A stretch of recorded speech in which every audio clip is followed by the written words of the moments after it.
At my own baby shower, his ex showed up glowing, 6 months pregnant. My husband stammered, "It's not what it looks like." His mom beamed. I stood, excused myself politely, then sent the group chat a link. DNA results. Her baby wasn't his. I left to applause. He left to silence. The text came at exactly 2:17 a.m. I wasn't sleeping. 5 months pregnant and uncomfortable, I'd been watching the ceiling fan spin lazy circles above our bed. The blue glow of Max's phone illuminated his face in profile as he read something, his expression shifting from sleep to alertness in an instant. He glanced over, saw my open eyes and whispered, "Just work. Go back to sleep," before slipping out of bed and padding down the hall, closing the bathroom door behind him. It wasn't work. It hadn't been just work for weeks now. And as I lay there listening to the murmur of his voice through the door, my hand resting on the small swell of our baby, I knew our carefully constructed life was beginning to unravel. I never expected to marry into the Harrison family. People like me, who grew up in trailer parks with mothers working double shifts, didn't typically end up with men whose families had buildings named after them at the local hospital. Before Max, my greatest accomplishment had been saving enough tips from Maple Street Cafe to put a down payment on a used Honda that didn't break down every other Tuesday. The cafe sat at the intersection of two worlds, the struggling side of town where I lived and the business district where people like Max worked. I'd been serving coffee there for 3 years after dropping out of community college when Mom's MS diagnosis meant someone needed to help with bills. My fingernails were perpetually stained with espresso, my jeans always smelled faintly of coffee grounds, and my dreams had shrunk to fit the size of my reality. Then Max Harrison walked in on a rainy Tuesday, his Italian leather shoes squeaking against the linoleum floor. "Medium Americano, room for cream," he'd said without looking up from his phone. I'd served 1,000 men in expensive suits just like him, all of them looking through me rather than at me. "Name?" I'd asked, marker poised over the cup. He'd looked up then and something shifted. His eyes, a clear, startling blue, actually focused on my face. "Max," he'd said, and then unexpectedly, "Yours?" "Autumn," I'd replied, surprised enough to answer honestly instead of with my customer service smile. "Like the season," he'd nodded. "It suits you." He came back the next day and the day after that. Soon he was arriving at the same time, 8:15 a.m., always ordering the same drink, but the conversations grew longer. He asked about my sketches I doodled between customers, remembered things I'd mentioned days earlier, and tipped generously without making me feel like a charity case. When he finally asked me out after 6 weeks, my coworker Jen pulled me aside. "Autumn, honey, guys like that don't marry girls like us," she warned, eyes serious beneath her purple-streaked bangs. "They have fun with us, they might even think they love us, but when push comes to shove, they marry debutantes named Madison who know which fork to use." I went anyway. Our first date was dinner at a restaurant where I couldn't pronounce half the menu. Our second was a surprise picnic at the lake where he'd grown up sailing. By the 3rd month I was falling hard for a man whose world operated on rules I didn't understand. "You're different," he told me one night, tucked into the corner of his ridiculous leather sofa that cost more than my car. "You see things, really see them. Everyone else just sees what things are worth." The proposal came just 8 months later. A simple question asked on the pier where we'd had our first kiss. No flashy diamond commercial moment, just quiet certainty under a sky scattered with stars. I said yes before he even finished asking. Meeting his family was like walking into a museum where I couldn't afford to break anything. Their Tudor-style home in Westbrook Estates had more bathrooms than the apartment building I'd grown up in had units. Claire Harrison, Max's mother, greeted me with a smile that never quite reached her eyes and a handshake that lasted precisely 2 seconds. "Autumn, what an earthy name," she'd said, pronouncing it like it was a questionable menu item. "Max tells me you work in customer service?" That first dinner set the pattern. Claire would serve courses I couldn't identify, ask questions about topics I knew nothing about, and reminisce about family vacations to places I'd only seen in magazines. Each time I used the wrong fork or mentioned my mother's double shifts at the nursing home, her eyebrows would lift slightly, not enough to be overtly rude, just enough to mark the misstep. "We just want you to feel comfortable in our world, dear," she'd say in a tone that made it clear I never truly would. The wedding was small by Harrison standards. Only 150 guests instead of the 300 Claire had initially proposed. She'd taken over planning with surgical precision, gently steering me away from choices she deemed charming but perhaps not quite right for a Harrison bride. My mother sat awkwardly among people who spent more on weekend getaways than she made in a year, her good dress looking suddenly shabby under the crystal chandeliers. Life as Mrs. Harrison came with unexpected rules. There were charity boards I was expected to join, tennis lessons I was expected to take, and dinner parties where I was expected to discuss topics I scrambled to research in advance. Max defended me when he noticed Claire's corrections, but he didn't notice them all. When I discovered I was pregnant just after our first anniversary, I thought it might finally bridge the gap. Claire's face actually softened when I told her she'd be a grandmother. For the first time, she hugged me without that slight hesitation. "A baby changes everything," she'd whispered, and I foolishly believed she meant it in a good way. The changes came, but not as I expected. Max started coming home later, his kisses tasting like mouthwash meant to hide something else. His phone would ping at odd hours and he'd take calls in the bathroom with the shower running. Work trips multiplied on his calendar, always last minute, always urgent. "Investment banking doesn't sleep, Autumn," he'd say, not quite meeting my eyes. "You wouldn't understand." I understood more than he thought. I understood the way he'd become jumpy when I walked into a room, how he'd changed his phone password for the first time since we'd met. I understood something was wrong, but I kept hoping I was just being paranoid. Pregnancy hormones making me crazy. But that night, watching him whisper into his phone at 2:17 a.m., I realized some facades can only hold for so long before the truth comes crashing through. The next morning, I pretended not to notice the dark circles under Max's eyes or how he avoided my gaze over breakfast. I stirred my decaf coffee, another sacrifice for the baby, and wondered how many more mornings we would sit like this, playing house while something crumbled beneath us. "I've got that doctor's appointment today," I reminded him, watching his face carefully. "The anatomy scan. We might find out if it's a boy or girl." "Right?" He nodded, fingers tapping nervously on his phone. "About that," Henderson moved up the Westlake presentation. "I don't think I can make it." 6 months ago, Max had blocked an entire day for our first ultrasound. Now he couldn't spare an hour for the scan that would show our baby's face. I swallowed the lump in my throat and forced a smile. "It's fine. I'll ask my mom to come." "You're the best," he said, kissing my forehead with absent affection before grabbing his keys. The door closed behind him with a soft click that sounded oddly final. The hospital waiting room was crowded with other pregnant women, most accompanied by partners whose hands rested proudly on knees or shoulders. My mother sat beside me, flipping through a parenting magazine with genuine interest, while I scrolled mindlessly through my phone. "Autumn Miller, is that you?" I looked up to see Rachel Green standing in front of me, her familiar freckled face breaking into a wide smile. We'd gone to high school together before drifting apart when she left for college and I stayed behind.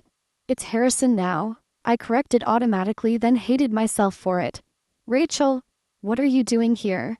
"Visiting my sister, she just had twins," Rachel explained, then glanced at my belly. "Look at you. When are you due?" "August 17th. I smiled, genuinely happy to see a familiar face from my old life. We chatted for a few minutes, catching up on mutual friends and memories until Rachel's expression shifted to something more hesitant. "Small world, huh? I ran into Lillian Carter last month at my OB's office. Remember her? She dated your husband back in college." My smile froze in place. "Lillian? She's back in town." "Yeah, moved back about 6 months ago after her divorce. She's pregnant too, due in November, I think."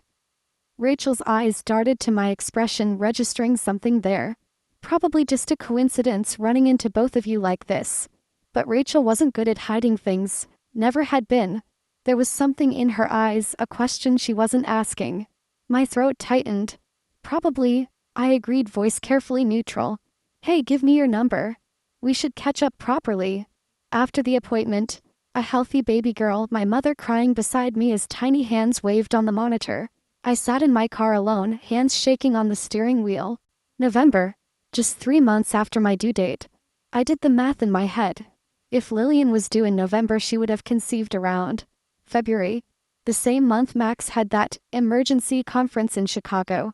The same trip he'd come back from acting strange. distant, guilty, checking his phone constantly.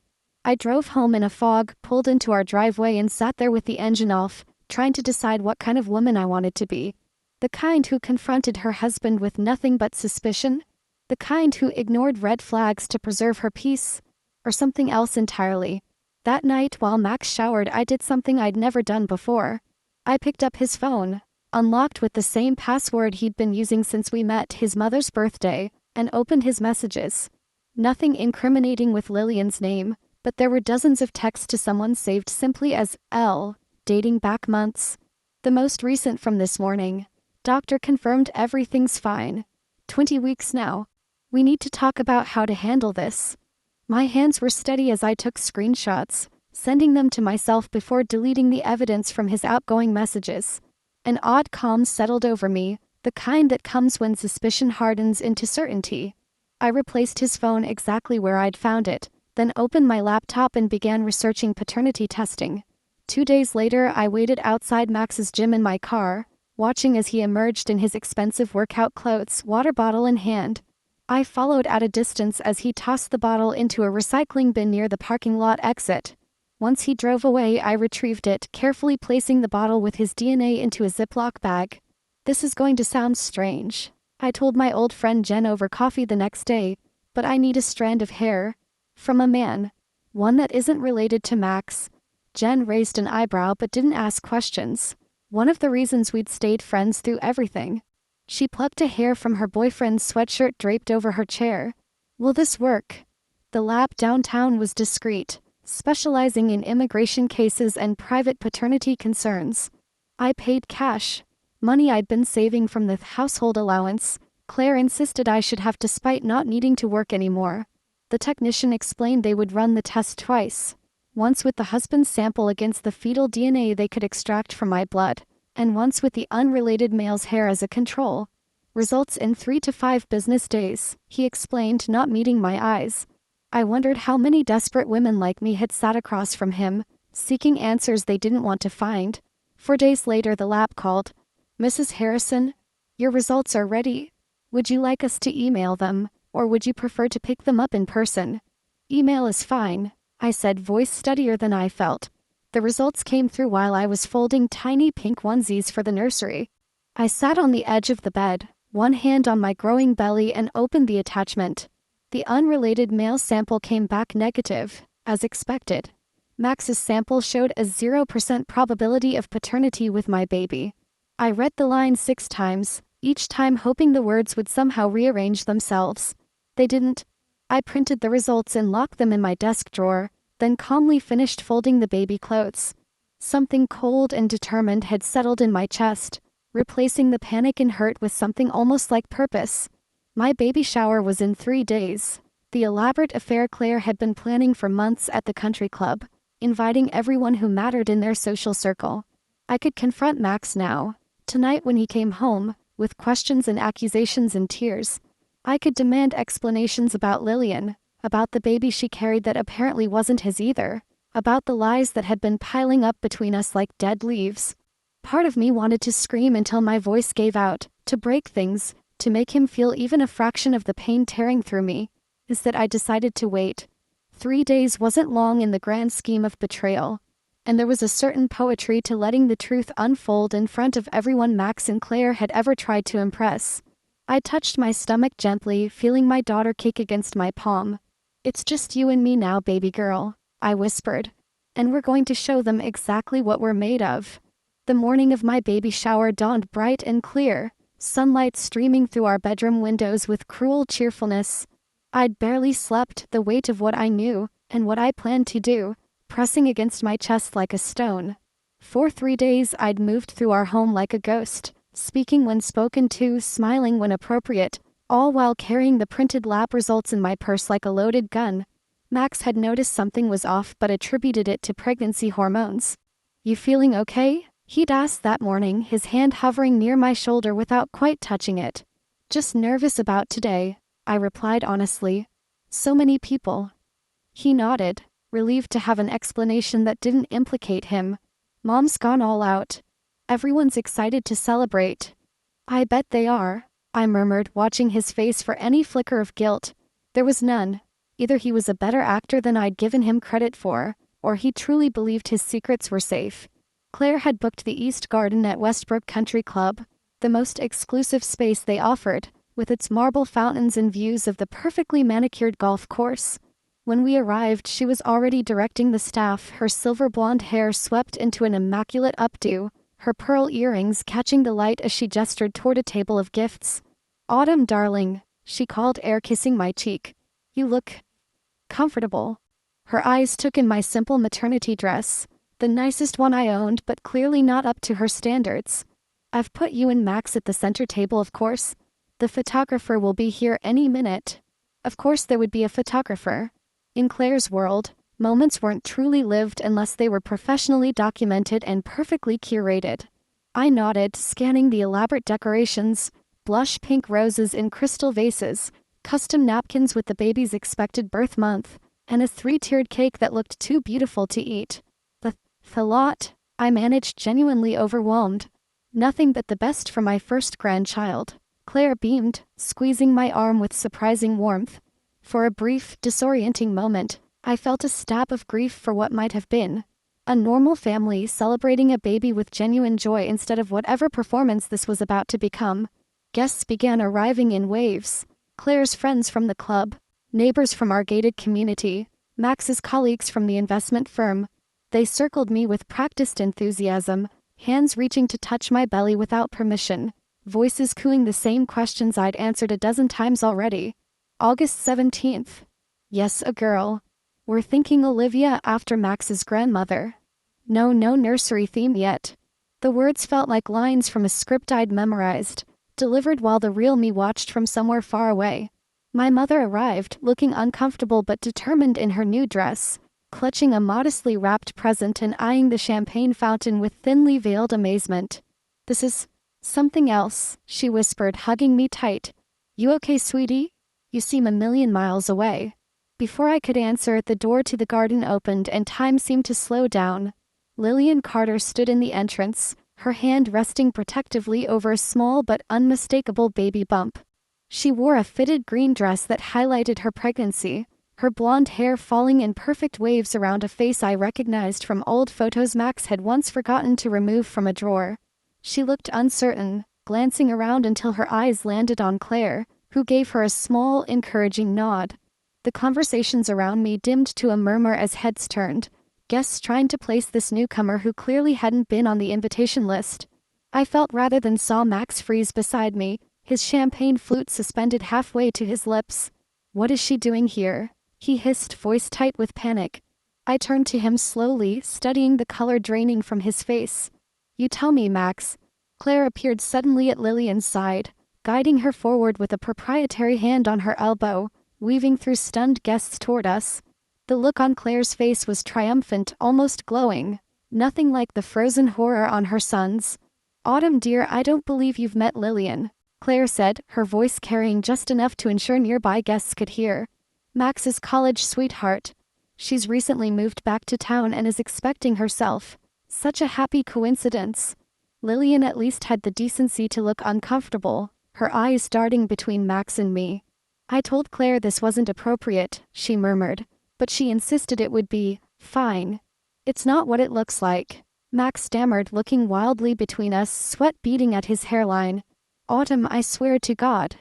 Claire's smile remained fixed, her eyes calculating as she watched the scene unfold. That's when I realized the truth. The full, ugly truth that went beyond Max's infidelity. Claire had known, had possibly orchestrated this entire situation. The way she beamed at Lillian's belly, the proprietary way she guided her. This wasn't just about Max's betrayal. This was about Claire ensuring a biological Harrison heir one way or another. The room spun slightly, faces blurring around me. Dozens of eyes watched, hungry for drama in their otherwise predictable lives. I could feel the narrative forming already. Poor Autumn, the coffee shop girl who couldn't keep her wealthy husband interested. The whispers would start the moment I left the room, speculation spreading like wildfire through their manicured social circles. I placed my hand on the table to steady myself, then straightened my spine. With perfect poise, the kind Claire herself had tried to teach me, I smiled politely at the room. If you'll excuse me for just a moment, I said, my voice steady and clear. Pregnancy bladder, you know how it is. I walked unhurriedly toward the ladies' room, feeling their stares burning into my back. The bathroom was blessedly empty. All marble and orchids and soft lighting designed to flatter even the most distressed reflection. I locked myself in a stall, hands shaking as I pulled out my phone and the folded lab results. I opened the shower group chat Claire had created weeks ago to coordinate gifts and RSVPs. Everyone was in it.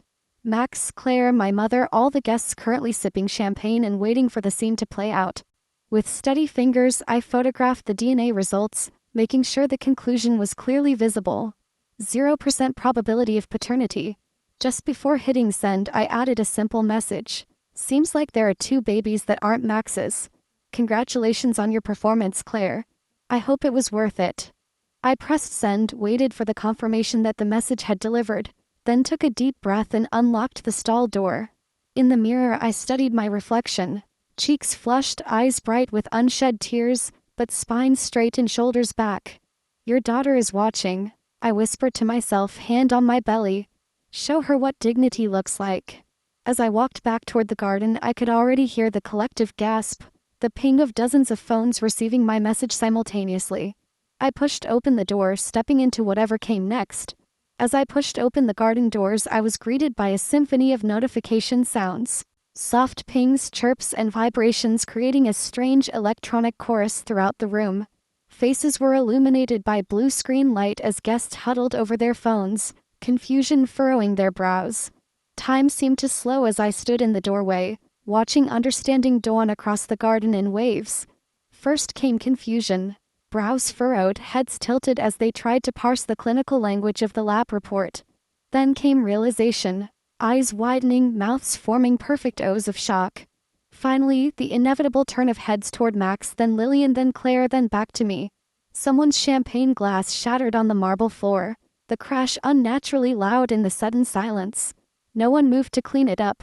My mother was the first to reach me, phone clutched in her trembling hand. "Oh, Autumn," she whispered, fierce pride warring with concern in her eyes. "I brave, brave girl." Across the garden, Claire had gone perfectly still, her social mask slipping for the first time since I'd known her. For just a moment, raw panic flashed across her features before she recovered, plastering on a smile that looked more like a grimace. "Ladies and gentlemen," she called, her voice higher than usual, "there seems to be some confusion. Perhaps we should give the family some privacy." "What family would that be, Claire?" I asked, my voice carrying clearly across the suddenly silent garden. "The real Harrison family, or the one you've been trying to engineer?" Max stood frozen beside Lillian, sweat visibly soaking through his expensive dress shirt. "Autumn, please." He started, taking a step toward me. "We can discuss this privately." "Like you discussed your girlfriend privately?" I countered, surprising myself with how steady I sounded. "Or how about how you and your mother privately discussed which baby would make the better heir?" A gasp rippled through the guests. Claire's friend Marjorie actually clutched her pearls. Something I'd thought people only did in movies. "That's absurd," Claire snapped, abandoning pretense as she strode toward me. "You have no idea what you're talking about. That report could be about anything." "It's a paternity test, Claire," I replied calmly, "showing that the baby I'm carrying isn't biologically related to Max. Just like Lillian's baby isn't his either, is it?" All eyes swung to Lillian, who had gone deathly pale, one hand protectively covering her belly. "Tell them, Lillian," I continued, surprising myself with how calm I felt. "Tell them whose baby you're really carrying." Lillian's eyes darted to Claire, just a fraction of a second, but enough for several guests to notice. The whispers started immediately, spreading like wildfire through the garden. "I never said it was Max's," Lillian finally said, her voice small. "Claire was the one who—" "Enough." Claire cut in sharply. "This is hardly the time or place." "It's exactly the time and place," countered a voice from the back. Claire's sister Margaret stepped forward, her normally placid expression replaced by something harder. "Claire, what have you done now?" That "now" hung in the air, heavy with implication. Margaret turned to the crowd, years of family loyalty visibly warring with disgust on her face. "My sister has always been determined about bloodlines. When my Jeremy married outside what she considered acceptable, She refused to acknowledge their children as true Harrisons. New whispers erupted. Claire's face contorted with rage. That's completely different. Is it? Margaret challenged. Or did you arrange for Lillian to come back to town when you suspected Autumn's baby might not be Max's? Were you planning to swap one grandchild for another, keeping it all in the bloodline one way or another? The pieces fell into place with sickening clarity. Claire's sudden warmth when I announced my pregnancy. Her insistence on the expensive private OB who required unnecessary genetic testing. Her pointed questions about my family's medical history. You knew, I said, the realization washing over me. You knew before I did that the baby wasn't Max's. You had my blood work tested somehow. Claire's silence was confirmation enough. Max looked between his mother and me, confusion slowly giving way to horror. Mom? He questioned, voice cracking. Did you know? Did you bring Lillian back because she's carrying a Harrison? Claire hissed, finally dropping all pretense. Your baby with her may not be legitimate, but at least it's a true Harrison by blood. Unlike whatever that coffee shop girl is carrying. The garden erupted in shocked murmurs. Even Claire seemed to realize she'd gone too far, her hand flying to her mouth as if to physically hold back more venom. My baby may not be a Harrison, I said into the stunned silence. But she'll never have to wonder if she's good enough. She'll never be measured by her bloodline or bank account. And she'll grow up knowing her worth doesn't depend on who her grandfather was or what club she belongs to. To my shock, someone started clapping. It was Margaret, Claire's sister, her eyes shining with what looked suspiciously like tears. Then my mother joined in, her work-worn hands coming together in fierce support. One by one, others joined. First Claire's friends from the garden club, then the younger cousins who'd always seemed uncomfortable with family politics, and finally almost everyone in the garden. The applause swelled, not the polite kind that acknowledges a speech but the genuine kind that recognizes courage. I stood straighter, one hand resting on my belly where my daughter kicked as if joining the ovation. Max looked shell-shocked, glancing around at the people who had witnessed his humiliation. I didn't, he stammered, but no one was listening to him anymore. Claire grabbed his arm, whispering urgently in his ear, but he shook her off for perhaps the first time in his life. The perfect son finally seeing his mother clearly. Was any of it real? He asked me, his voice barely audible above the continued applause. Us. I considered him for a long moment. The man I'd thought I knew, the life I'd thought I wanted. Parts of it, I answered honestly. Just not enough. He nodded once, then turned and walked out of the garden alone, shoulders hunched, no longer the golden son but just a man who'd lost everything that mattered through his own choices. The door closed behind him with a soft click that somehow cut through the noise. Claire watched him go, then turned back to me, years of social conditioning battling with naked fury on her face. You've ruined everything, she spat, quiet enough that only those closest could hear. No, Claire, I replied, equally quiet. You did that all by yourself. I turned away from her, toward the crowd of people still applauding. Some out of genuine support, others simply thrilled to witness the social event of the season. I nodded my thanks, then took my mother's arm. I think that's enough celebrating for one day, I said to her. Let's go home. As we walked out, I heard Claire's desperate attempts to regain control behind us, offering more champagne, suggesting they cut the cake early, anything to salvage the facade that had finally, irrevocably shattered. My mother drove us back to her apartment in silence, her ancient Corolla a stark contrast to the luxury sedans we'd left behind at the country club. The familiar scent of her lavender air freshener and the slight rattle of the heating vent brought unexpected comfort. Sounds and smells from my life before the Harrisons. You can stay with me tonight, she offered as we pulled into her complex. Or as long as you need. Just tonight, I decided. Tomorrow I need to go back to the house and figure out what's next. That night, curled up in my childhood bedroom under the faded quilt my grandmother had made, I expected tears, rage, perhaps even regret for the public way everything had imploded. Instead, I felt oddly peaceful, as if I'd set down a heavy suitcase I'd been carrying for miles. For the first time in months, maybe years, I didn't need to pretend to be someone I wasn't. My phone buzzed with messages, some from fellow guests expressing sympathy, others gloating over the drama, a terse text from Max asking where I'd gone. I silenced it and placed it face down on the nightstand. Whatever came next could wait until morning. I woke to the smell of pancakes and the sound of voices in my mother's kitchen. Padding down the hallway in borrowed pajamas, I found my mother at the stove while Margaret, Claire's sister, sat at the small table nursing a cup of coffee. "Hope you don't mind," my mother said, flipping a pancake with practiced ease. "Margaret came by to check on you and I told her you were still sleeping." Margaret looked up, her resemblance to Claire striking yet somehow softer around the edges. "I wanted to make sure you were all right after yesterday. And to apologize for my family's behavior." "You don't need to apologize for Claire," I said, taking a seat across from her.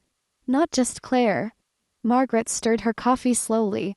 "The Harrisons have been controlling bloodlines and judging outsiders for generations. What Claire did to you was extreme but not," she sighed heavily, "not entirely out of character for our family." Over breakfast, Margaret shared stories I'd never heard. About Max's father being pressured to divorce his first wife because she couldn't have children. About Claire's own marriage being essentially arranged by her parents to strengthen the bloodline. The Harrison legacy of manipulation stretched back further than I'd imagined. "What will you do now?" Margaret asked as she prepared to leave. I placed my hand on my belly, feeling my daughter kick. "Build something new," I answered simply. The next 3 months passed in a whirlwind. I filed for divorce, moved back to my old neighborhood and used the settlement money to put a down payment on a small house with a yard. Nothing like the Harrison mansion but entirely mine. Max didn't fight the divorce, though his lawyers tried to minimize the financial settlement. In the end, Claire's fear of further scandal proved useful. She wanted me gone more than she wanted to keep every penny. On a sweltering August evening, my water broke while I was painting the nursery. 16 hours later, Emma Rosemiller came into the world, named for my grandmother with my maiden name restored. She had a shock of dark hair, my mother's chin, and eyes that seemed to take in everything with quiet wisdom. "She's perfect," my mother whispered, tears streaming down her face as she held her granddaughter for the first time. "Yes," I agreed, exhausted but certain. "She is." Motherhood wasn't easy, especially alone. Night feedings blurred into diaper changes into brief naps whenever Emma allowed. But with each challenge, I discovered reservoirs of strength I hadn't known existed. My mother helped when she could, and surprisingly, so did Margaret, who seemed determined to be the anti-Claire in Emma's life. More unexpected allies emerged. Jen from the coffee shop organized a meal train among our old friends. Rachel, whose casual revelation about Lillian had started everything, became a regular visitor, bringing hand-me-downs from her sister's twins. Even some of Claire's garden club friends secretly reached out, impressed by how I'd handled myself at the showdown. When Emma was 3 months old, I was pushing her stroller through the park when I spotted a familiar figure on a bench ahead. Claire, alone, watching us approach with an unreadable expression. I considered turning around but instead straightened my spine and continued forward. "She looks healthy," Claire commented as I stopped beside her bench. "She is," I replied, protective instincts flaring. "What do you want, Claire?" "To see her." Claire's voice wavered slightly. "And to tell you that Max has moved to Chicago. The firm's opening a new office there." I nodded, unsurprised. Max had always run from difficult situations, and nothing was more difficult than facing the wreckage of your own making. "Lillian lost the baby," Claire continued, each word precise and careful. 2 weeks after the shower. The news hit with unexpected force. Whatever Lillian had done, whatever role she'd played in Claire's schemes, losing a child wasn't something I'd wish on anyone. "I'm sorry to hear that." "Are you?" Claire challenged, a flash of the old sharpness returning. "After what she did." "What you did," I corrected quietly. "Using her, using me, treating people like pieces on a chessboard." Claire's hands tightened around her designer handbag. "I did what generations of Harrisons have always done, protected the family legacy. And look where it got you," I said, not unkindly. "Alone on a park bench, asking permission to see a baby who isn't even related to you."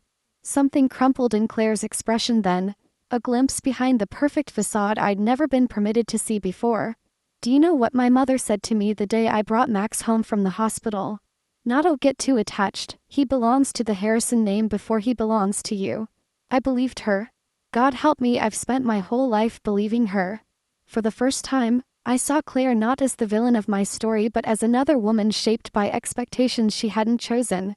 It didn't excuse what she'd done, but it helped me understand. Emma doesn't belong to any legacy, I told her firmly. She belongs to herself. Lucky girl, Claire whispered, and for a moment, I saw genuine regret in her eyes. She stood, smoothing her immaculate skirt. Goodbye, Autumn. I watched her walk away, straight-backed and dignified as always, but somehow diminished. It was the last time I would see her. 6 months after the baby shower that had changed everything, I stood in the freshly painted space that would soon become Autumn's Brews, a small coffee shop of my own, funded partly by my divorce settlement and partly by a business loan Margaret had helped secure. I'd come full circle back to coffee beans and early mornings, but this time on my own terms. As I arranged chairs and wiped down counters, the bell above the door jingled. My first potential customer, a tall man with kind eyes and paint-splattered jeans. Sorry, we're not open yet, I explained. Grand openings next week. I know, he smiled, holding up a business card. Matt Jenkins, Jenkins Electric.